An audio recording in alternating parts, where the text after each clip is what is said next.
The year was 1843, and a 30-year-old Army engineer named John C. Fremont was given the chance of a lifetime. He was put in charge of an expedition that would take him some 3,900 miles in just over a year.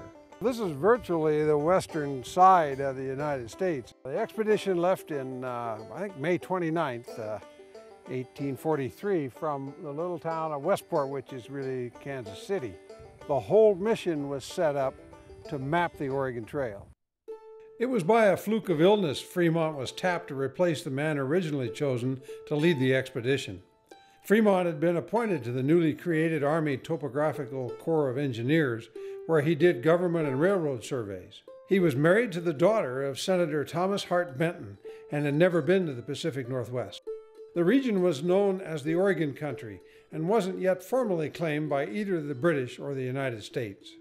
The U.S. government wanted its young country to extend from sea to shining sea. Manifest destiny was the driving thought. So they needed to put people on the ground out here in the West to hopefully gradually, peacefully take it from the British.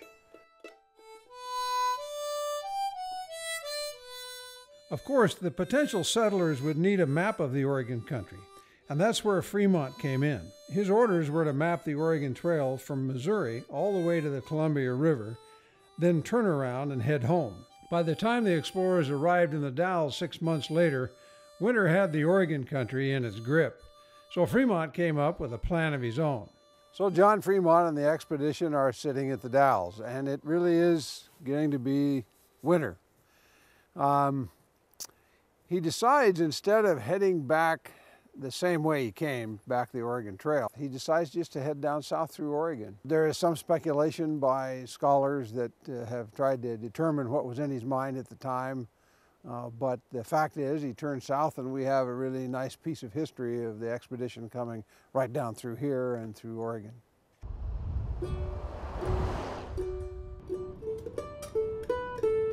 And this is where our journey begins. I knew little about Fremont when I got a call from the Deschutes Historical Society asking me to help with an upcoming John C. Fremont Symposium and to photograph some of Fremont's campsites in Oregon. That phone call has resulted in maybe the most fun project I think I've ever worked on.